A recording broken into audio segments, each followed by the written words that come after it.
In September of 480 BC, 300 Greek warships faced down 1,200 Persian vessels in the narrow straits between the island of Salamis and the Athenian mainland. It was not a fair fight, but a desperate gamble. The man who orchestrated this trap was Themistocles, an Athenian general who had spent his entire political career preparing for this exact moment, who had emptied Athens' silver mines to build a navy when no one believed it was necessary, and who now stood on the deck of his trireme, watching the largest naval armada the world had ever seen row directly into his killing zone. If he failed, Western civilization as we know it would never exist. Democracy would die in its infancy. Philosophy would be strangled in its cradle. The very concept of the West would vanish beneath the boot of Persian Empire. The stakes could not have been higher. Behind the Greek fleet lay the smoldering ruins of Athens itself, burned to ash by Persian forces just days earlier. The Acropolis, sacred heart of Athenian identity, was a blackened skeleton. Every temple had been desecrated, every home reduced to rubble. Refugees huddled on Salamis and nearby islands, watching smoke rise from their destroyed city, knowing that if the fleet broke, they would be enslaved or slaughtered. The Persian king Xerxes sat on a golden throne, erected on Mount Aigaleo, specifically to watch the annihilation of Greek resistance. He expected a massacre. He had brought scribes to record his victory for eternity. But Themistocles understood something that Xerxes, for all his power, did not. In narrow waters, numbers become a liability. In confined straits, 1,000 ships cannot maneuver. And when your enemy is proud, arrogant, and absolutely certain of victory, you can make him destroy himself. The Battle of Salamis would not be won by superior force, but by superior cunning, by intimate knowledge of local waters, and by the sheer desperate courage of men fighting for their homes, their families, and their freedom. What happened in those straits over the course of one September day changed the trajectory of human history forever. 10 years earlier, in 490 BC, the first Persian invasion had ended in disaster at Marathon, where 10,000 Athenian hoplites had shattered a Persian army twice their size on the beaches northeast of Athens. But that victory had only bought time. Everyone knew the Persians would return, and when they did, they would come with overwhelming force. The Persian Empire stretched from India to Egypt, from the steppes of Central Asia to the shores of the Mediterranean. It commanded the wealth of 100 nations, the manpower of countless subject peoples, and the military machinery of the most sophisticated empire on earth. Athens was a single city-state.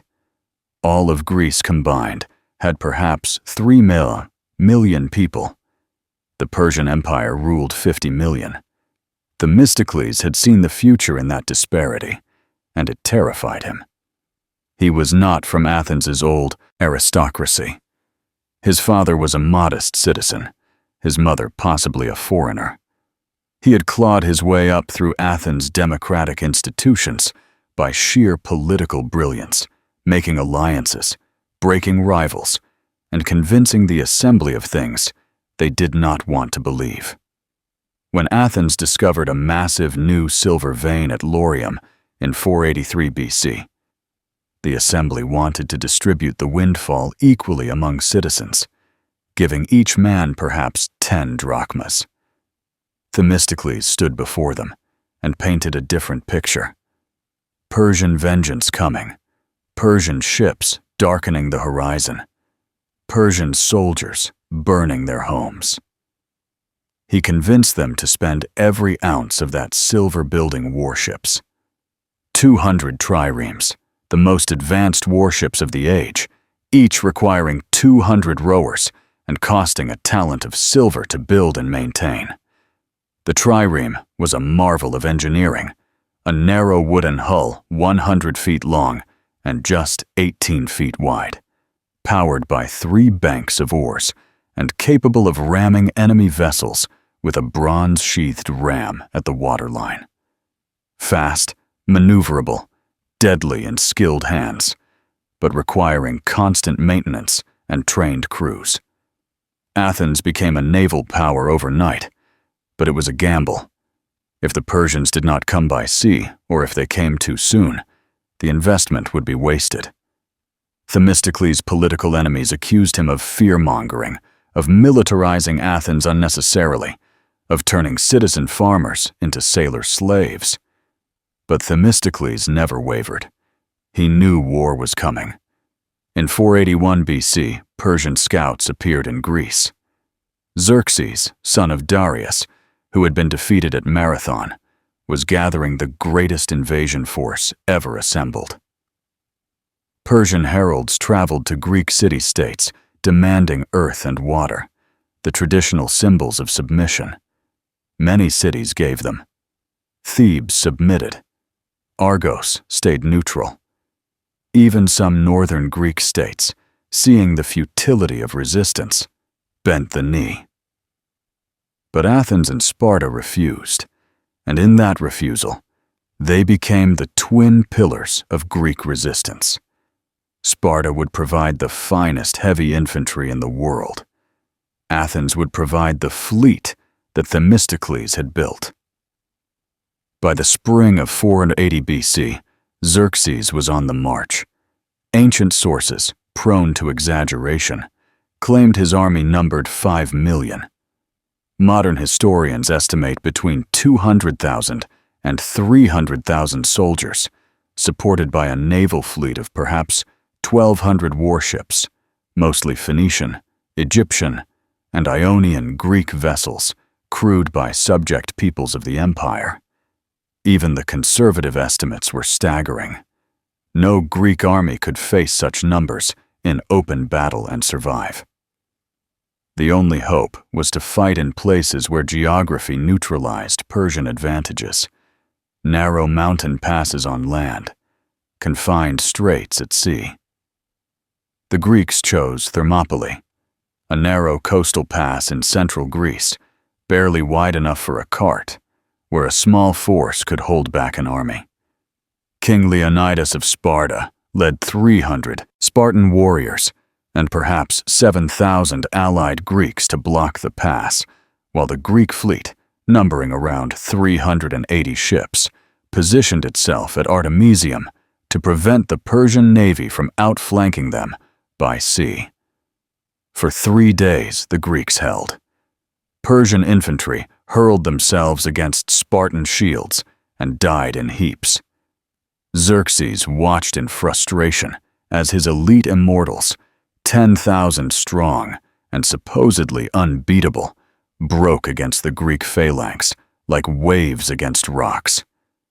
But geography could be betrayed. A local Greek named Ephialtes showed the Persians a mountain path around Thermopylae. On the 3rd night, Persian forces moved through the hills and came down behind the Greek position. When Leonidas learned of the betrayal, he dismissed the allied contingents and stayed with his 300 Spartans and 700 Thespian volunteers to buy time for the others to escape. They fought until every single man was dead, and their sacrifice became immortal. But Thermopylae had fallen. The road to Athens lay open. The Greek fleet at Artemisium, having fought a series of inconclusive engagements with the Persian navy, received word of Leonidas's death and withdrew.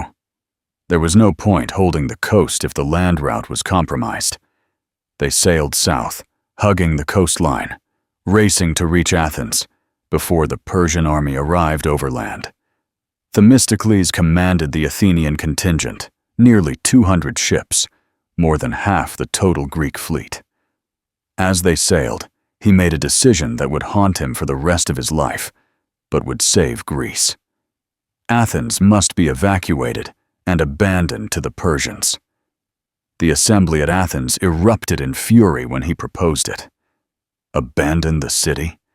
Leave their homes, their temples, their ancestors' tombs to barbarian desecration?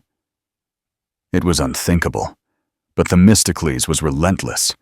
The walls of Athens could not withstand a siege by hundreds of thousands of Persians. To stay was to die. To fight on land was to be annihilated. The only hope was the fleet, and the fleet needed space to maneuver, needed a battlefield where Greek skill could triumph over Persian numbers. He reminded them of an oracle from Delphi that spoke of wooden walls saving Athens. Some had interpreted this as the Acropolis wooden palisade. Themistocles argued it meant the ships. The assembly, terrified and desperate, voted to evacuate. In late August of 480 BC, the greatest refugee crisis in Greek history unfolded. Women, children, and the elderly were loaded onto every available vessel and transported to Salamis, Aegina, and Troezen across the Saronic Gulf. Men of fighting age were conscripted into the fleet or the small army that would fight alongside Sparta in the Peloponnese. Within days, Athens was a ghost city, empty except for a few priests who refused to leave the Acropolis and elderly citizens who chose to die in their homes rather than flee. The silence must have been devastating for those last defenders, walking through abandoned streets, knowing the storm was coming. Xerxes arrived in late September. His army poured through Attica like a flood, looting farms, burning villages, and converging on Athens. The few remaining defenders on the Acropolis were slaughtered or burned alive when the Persians set fire to the wooden barricades. The temples were ransacked, statues toppled, treasuries emptied. Xerxes personally toured the ruins, a gesture of triumph. From across the strait on Salamis, Athenian refugees watched smoke rise from their city and wept. Everything they had built over generations was ash. The Greek fleet, anchored in the narrow channel between Salamis and the mainland, was paralyzed by dissent. The Peloponnesian commanders, particularly the Spartans and Corinthians, wanted to retreat to the Isthmus of Corinth and build a defensive wall there, fighting only to protect the Peloponnese. Themistocles argued passionately against this. If the fleet scattered, the Persians could pick off city-states one by one, landing troops wherever they pleased, turning the Aegean into a Persian lake. United at Salamis, the Greeks had a chance. Divided, they had none. But he was losing the argument. City after city voted to sail south. Themistocles understood that words alone would not convince them. He needed to force the battle to happen at Salamis, whether his allies wanted it or not. So he committed an act of breathtaking audacity and deception. He sent his most trusted slave, a man named Sisinus, to the Persian camp with a message for Xerxes. The message claimed that Themistocles was secretly sympathetic to Persia, that he wanted to make a deal, and that the Greek fleet was about to flee under cover of darkness. If Xerxes wanted to destroy them, he should block the exits from the strait immediately and attack at dawn when the Greeks would be disorganized and demoralized. Xerxes believed it. Why wouldn't he? The message confirmed what he already thought, that the Greeks were cowards, divided, on the verge of collapse. He ordered his fleet to move into position overnight, blocking both the western exit near Megara and the eastern exit near Piraeus. Persian ships rode through the darkness, taking up stations, surrounding the Greek fleet. Phoenician squadrons held the western channel. Egyptian squadrons moved to the eastern approach. The main Persian battle fleet, it's over 1,000 ships, formed up in the wider waters just beyond the strait, ready to row in at first light and annihilate the trapped Greeks. When dawn broke on September 29, 480 BC, Greek lookouts saw the truth and panic exploded through the fleet. They were surrounded. The Persians had blocked every escape route. The Corinthian commanders accused Themistocles of betraying them, of trapping them deliberately. Themistocles stood before the assembled captains and admitted the truth.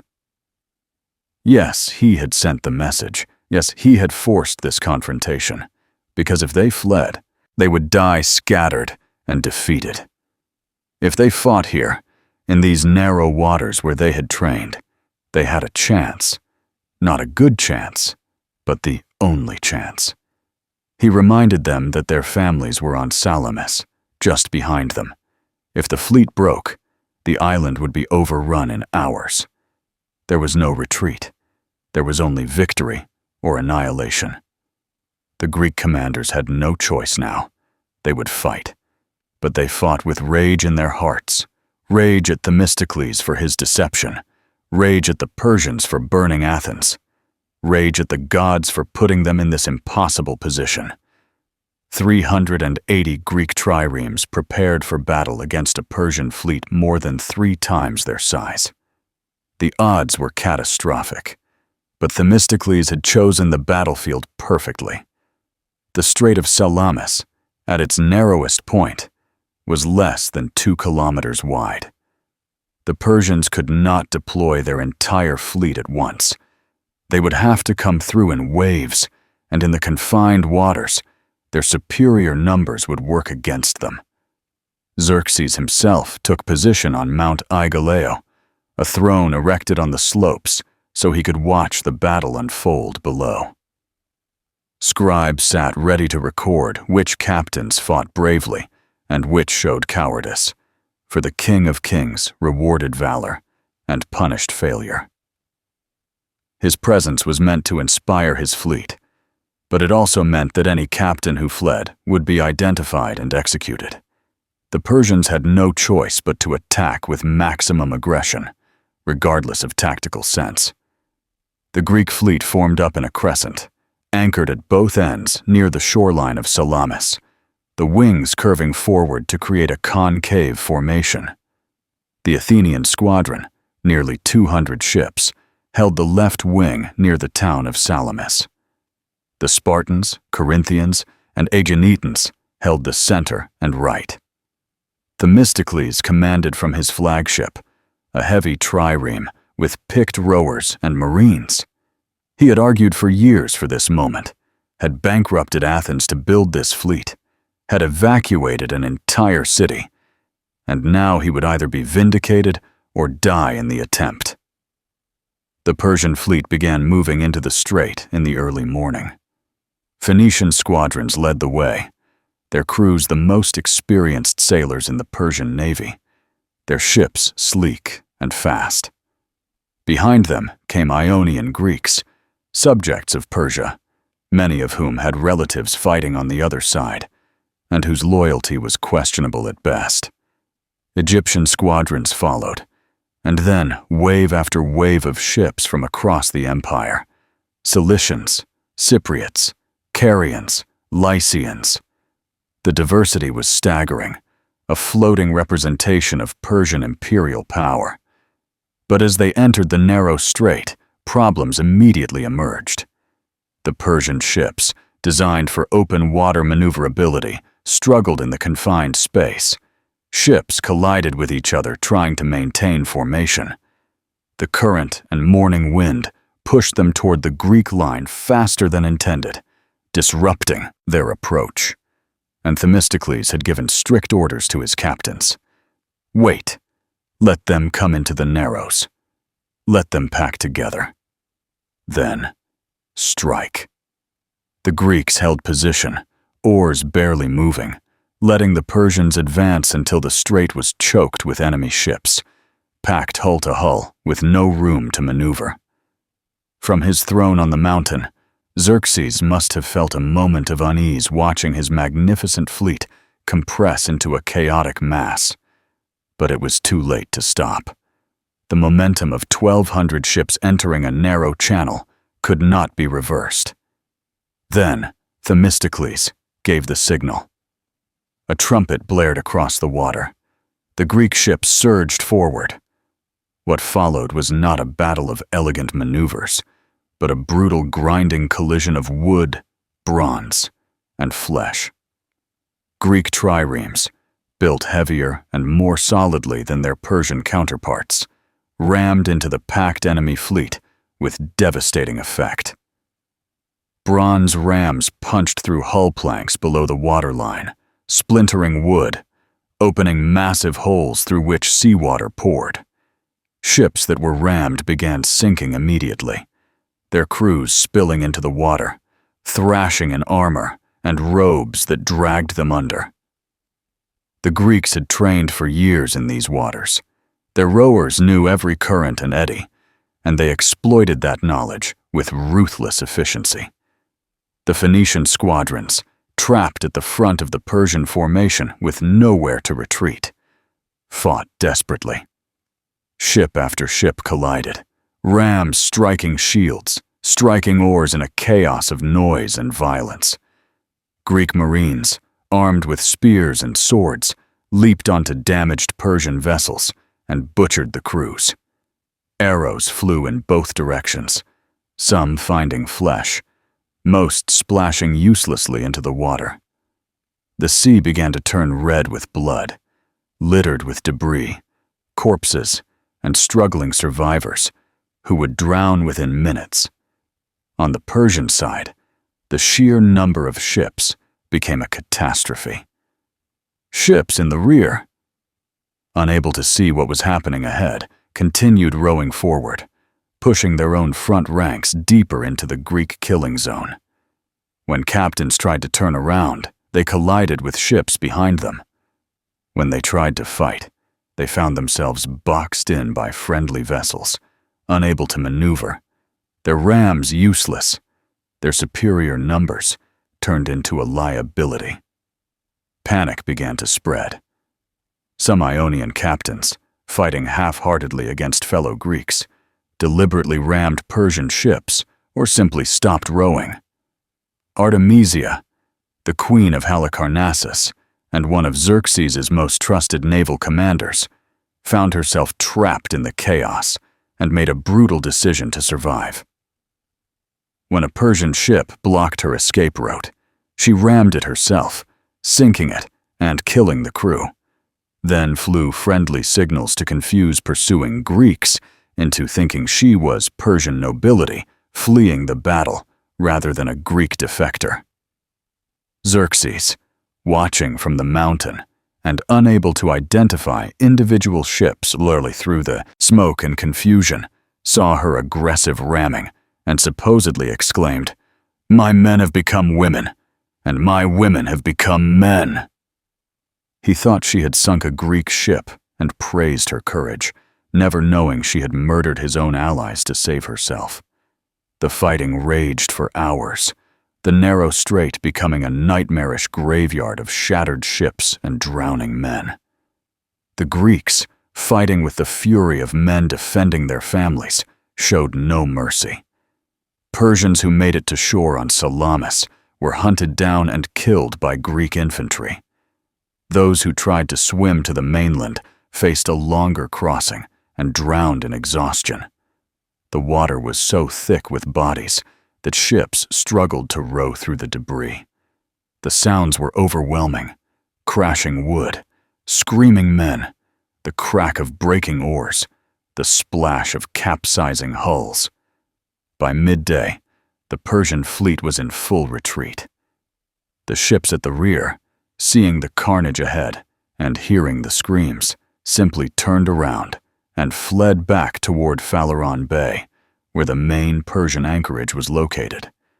Those at the front, shattered and sinking, had no choice. The Greeks pursued, ramming stragglers, boarding drifting wrecks, executing survivors. The waters around Salamis became a scene of absolute devastation. Estimates of Persian losses vary wildly in ancient sources, with some claiming as many as 500 ships destroyed, but even conservative modern estimates put Persian losses at 200 to 300 vessels sunk or captured. with tens of thousands of sailors and marines dead. Greek losses were comparatively light, perhaps 40 ships and perhaps 4,000 men, catastrophic under normal circumstances, but miraculous given the odds they had faced. As evening fell and the surviving Persian ships limped back to Phaleron, the Greek fleet anchored in the strait and erupted in celebration. They had won.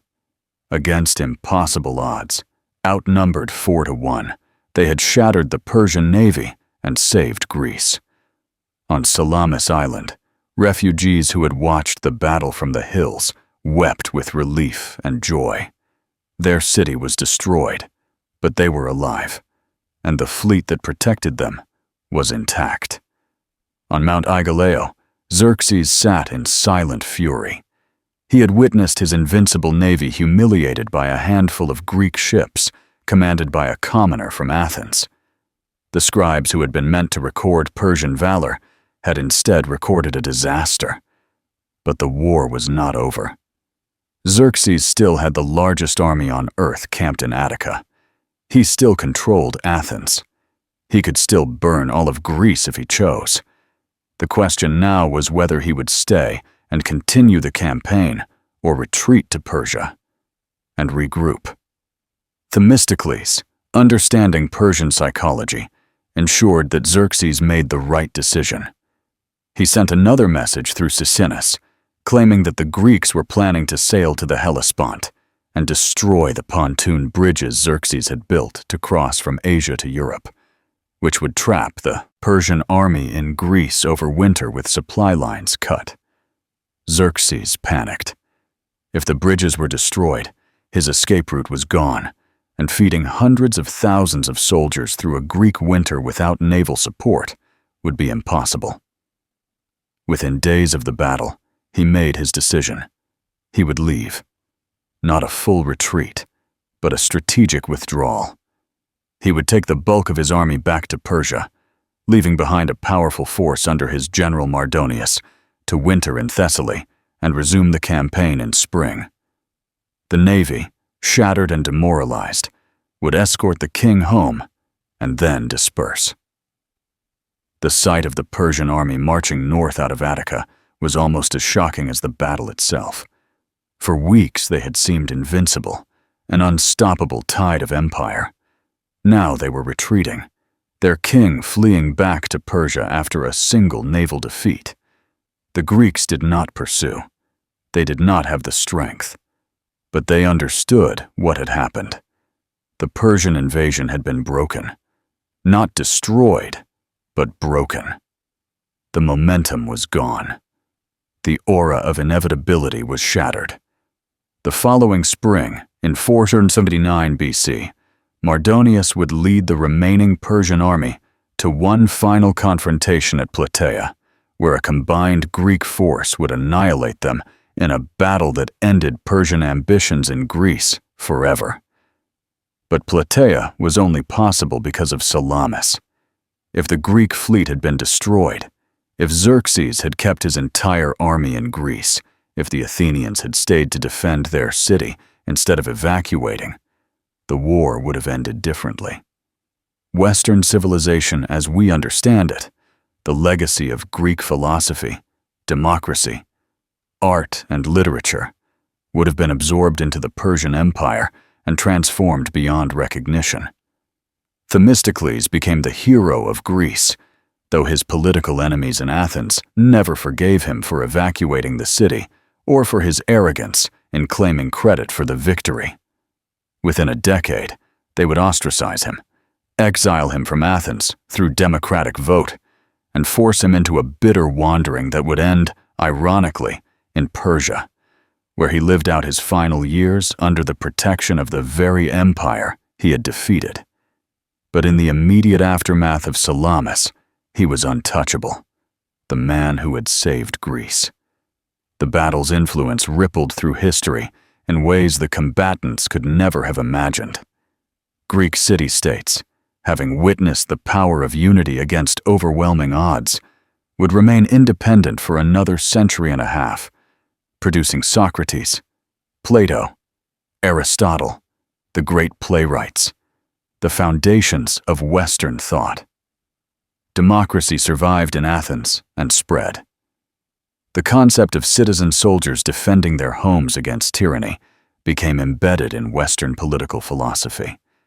The idea that a free people fighting for their own survival could defeat a vast empire became a template for resistance movements for millennia to come. Persia, meanwhile, never recovered the prestige it lost at Salamis. The empire would continue for another 150 years until Alexander the Great conquered it. But the aura of invincibility was gone. The Greeks had proven that Persian power had limits, that the King of Kings could be defied and defeated, and that knowledge emboldened resistance across the empire for generations. The physical battlefield remained a reminder.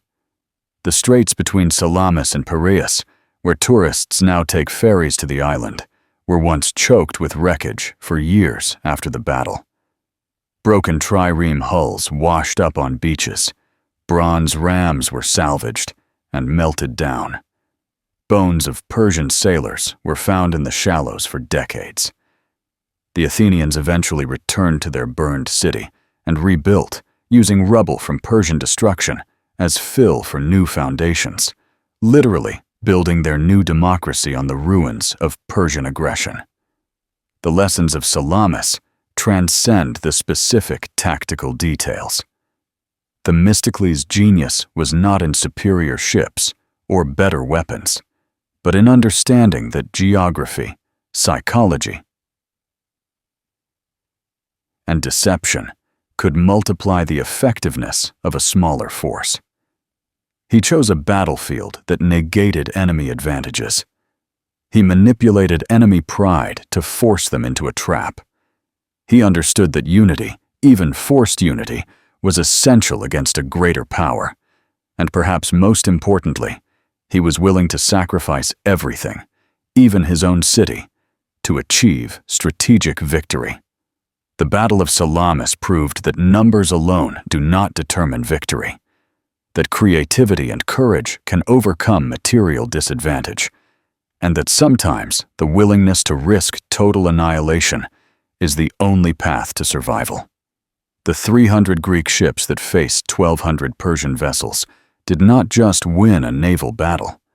They preserved a way of life, a set of ideas about human freedom and dignity that would shape Western civilization for the next 2,500 years. When we study democracy, when we read Plato, when we watch Greek tragedy, when we debate the rights of citizens versus the power of states, we are living in the shadow of that September day in 480 BC, when Themistocles gambled everything on a narrow strait and won. The smoke that rose from burning Athens was the funeral pyre of one era and the birth cry of another. And the battle cry of Greek sailors ramming Persian ships echoes still through history, a reminder that freedom, once chosen, once defended, once paid for in blood, in narrow waters, becomes immortal. Thank you for following the dramatic moments of the Battle of Salamis, where 300 ships faced an empire and won, where Themistocles' cunning turned Persian numbers into a liability, and where the fate of Western civilization hung on the courage of Greek sailors fighting for their homes. If you found this journey through ancient waters thrilling enough to make you feel the ram strikes and hear the battle cries, then please give it a like, so I know you're sailing alongside me through history's greatest turning points. And don't forget to subscribe, because we're exploring more battles where the impossible became possible, where smaller forces defeated larger empires, and where decisions made in a single day changed the course of human history forever.